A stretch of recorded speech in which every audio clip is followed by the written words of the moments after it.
My boyfriend said he needed space.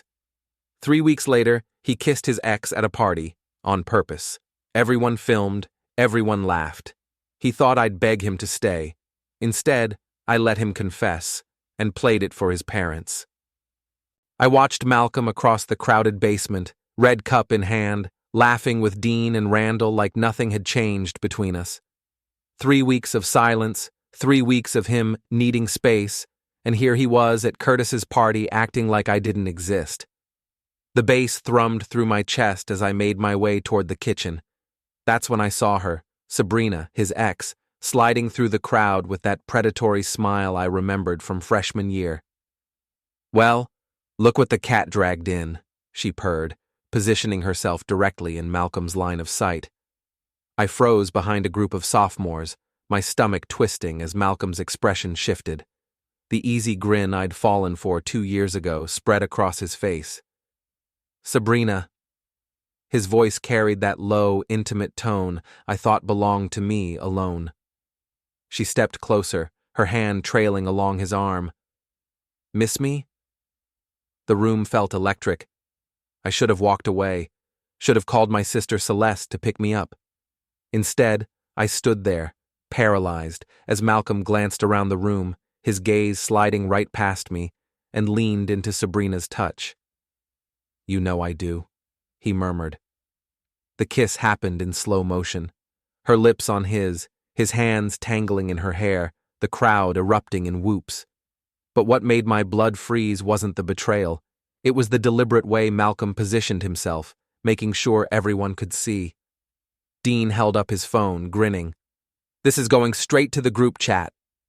Malcolm pulled back, his eyes finally finding mine across the room. For one terrible moment, our gazes locked.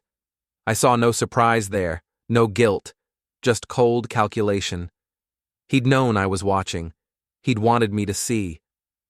The crowd pressed closer, phones appearing like vultures. I turned and pushed through the mass of bodies, desperate to reach the stairs. "Wait!" Malcolm's voice cut through the noise behind me. I didn't stop, not when the taste of humiliation burned so bitter in my throat. Not when I finally understood that every moment of our relationship had been a performance, and I'd been the only one who didn't know it. My phone buzzed incessantly as I sat in my dorm room, staring at the rain streaking down my window. 17 missed calls from Malcolm, 43 texts that I refused to read. A soft knock interrupted my spiral. "It's me," Celeste called through the door. I let her in, grateful for her presence even though I couldn't find words. She took one look at my face and wrapped me in her arms. "I heard," she said quietly. "Social media's a cruel beast." The video had already made its rounds. Malcolm and Sabrina's kiss plastered across Instagram stories, TikTok feeds, Snapchat memories. The comments ranged from laughing emojis to fake sympathy, but the message was clear. I was the fool who hadn't seen it coming. My phone lit up again, Malcolm's name flashing insistently. "Don't," Celeste warned, but I was already answering. "Baby, please, let me explain." "Explain what? Explain how you kissed your ex at a party? Explain how you made sure everyone was watching?" "It wasn't like that. Sabrina came on to me. I was drunk. It didn't mean anything. It meant something to me." Silence stretched between us. When he spoke again, his tone had shifted, become softer, more manipulative. "You're being dramatic. It was just a kiss, not like we're married or anything. You always blow things out of proportion." The gaslighting was so smooth, so practiced, that for a moment I almost believed him, almost started questioning my own reaction. But Celeste was shaking her head, mouthing "no" with such fierce conviction that something inside me hardened. "Don't call me again," I said, and hung up. The silence felt like victory, but it wouldn't last. Malcolm didn't accept defeat easily. He'd be back with flowers, with apologies, with explanations designed to make me doubt my own eyes. I'd seen this pattern before with his previous girlfriends, the cycle of humiliation followed by love bombing, the systematic erosion of their confidence until they became grateful for his attention. But I wasn't them, and I wasn't going to make it easy for him. The next morning brought roses, 24 red ones left outside my dorm room door with a card that read, "Let me make this right." I left them in the hallway for someone else to find. By noon, Malcolm's friends had started their campaign. Dean cornered me after my psychology lecture. "Look, I know you're hurt, but Malcolm's a mess. He's been beating himself up all night about what happened." "Good," I said, shouldering my backpack. "Come on, don't be like that. You know how much he cares about you. Sabrina's toxic. She manipulated him into that kiss. He was drunk, and she took advantage." The story was already evolving, becoming more favorable to Malcolm with each retelling. But Dean had made a mistake. In his eagerness to defend his friend, he'd pulled out his phone to show me something. The screen lit up, revealing the group chat I'd heard about but never seen. My blood went cold as I read the messages visible on the preview. Malcolm. "Got the footage?" Dean. "Epic bro, posted everywhere." Malcolm. "Perfect. She needs to learn her place." Dean noticed my expression and quickly locked his phone, but it was too late. I'd seen enough. "I need to go," I said. Back in my room, I sat staring at my phone. The kiss hadn't been a drunken mistake or Sabrina's manipulation. It had been planned, orchestrated, designed to humiliate me publicly. Malcolm had wanted footage. He'd wanted it spread across social media. Something Celeste had said yesterday echoed in my mind. The best way to catch a liar is to let them keep talking. I needed more than a glimpse of a group chat. I needed undeniable proof of what Malcolm really thought about me, about our relationship, about the systematic way he'd been tearing down my self-worth. I needed him to confess, and I knew exactly how to make that happen. Malcolm's greatest weakness was his ego, his need to be seen as clever, as in control. If I approached him right, if I played the part he expected, he might just reveal everything. I picked up my phone and typed, "We need to talk." His response came within seconds. "Thank God. I'll come over right now." "No," I replied. "Somewhere private. The study room in the library basement. 1 hour." This time, I would be the one controlling the narrative. The basement study room smelled of old books and desperation. I arrived early, choosing a seat that put my back to the wall. My phone sat innocuously on the table, its screen dark, hiding the recording app I'd already activated. Malcolm appeared exactly on time, his hair disheveled in that calculated way that usually made my heart skip. Tonight, it just looked pathetic. "Thank you for agreeing to see me," he said, sliding into the chair across from me. "I know I messed up, but—" "Stop." I held up a hand. "I don't want apologies. I want the truth." His expression shifted, confusion flickering across his features. This wasn't the script he'd prepared for. "The truth?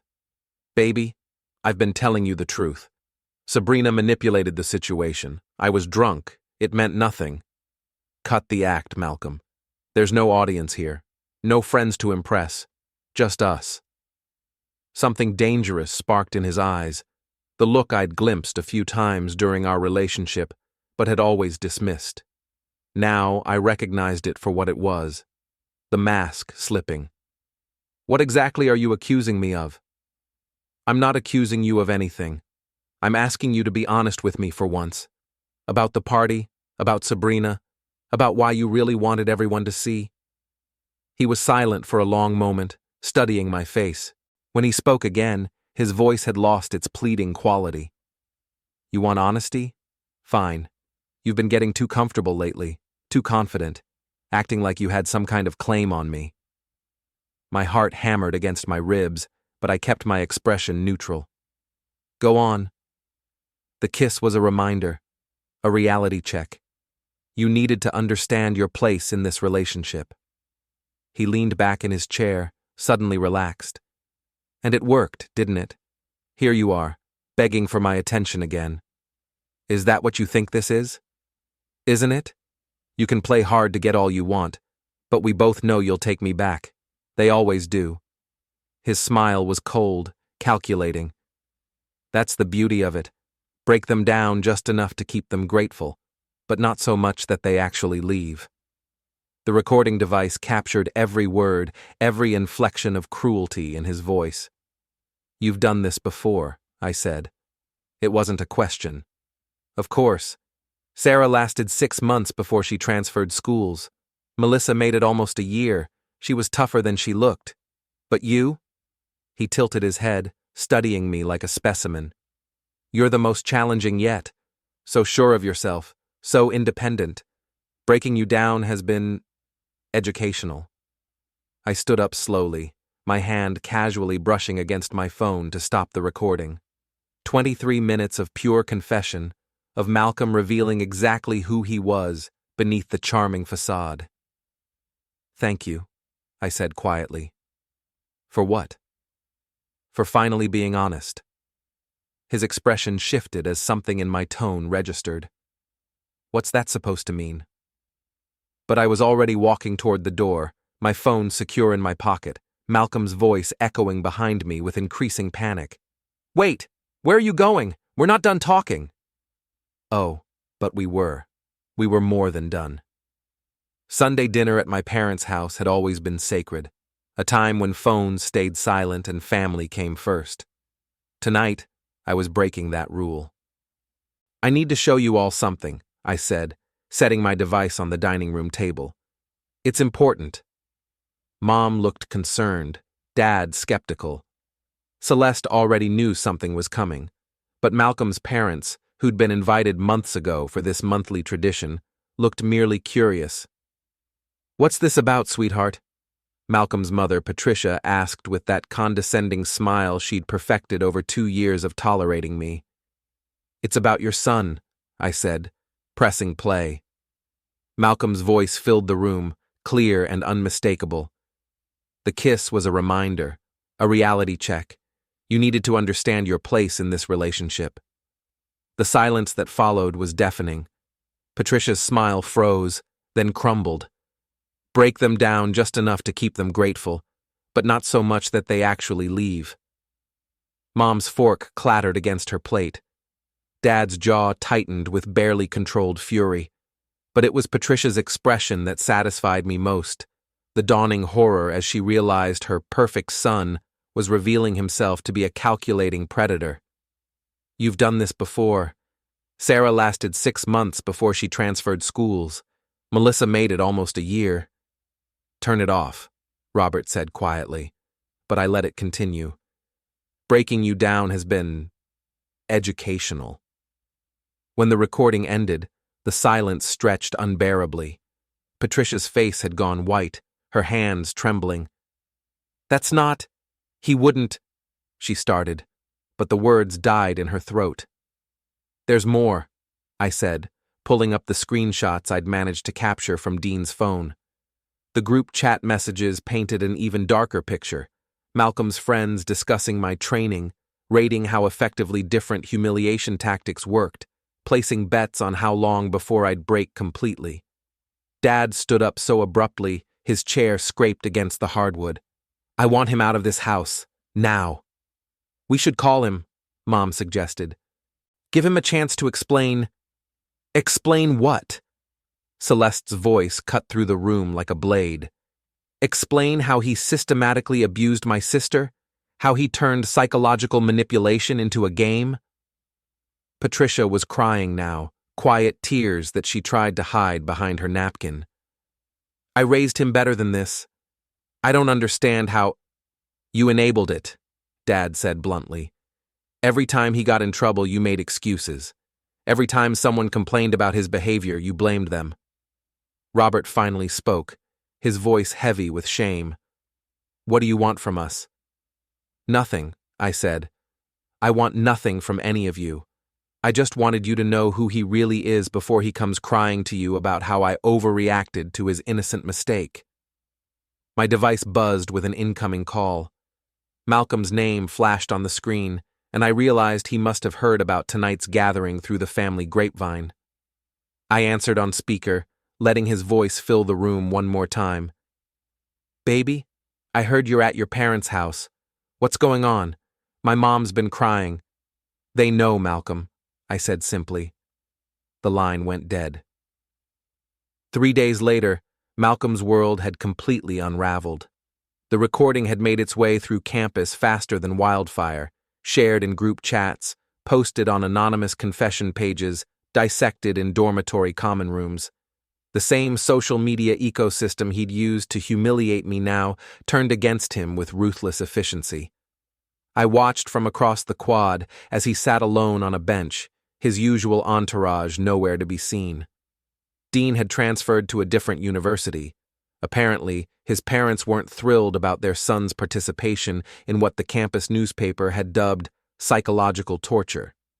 Randall and Curtis had publicly distanced themselves, posting carefully worded apologies on their social media accounts. My phone buzzed with another message from Malcolm. I'd stopped reading them after the first dozen, but Celeste kept me updated on their evolution from rage to bargaining to desperate pleading.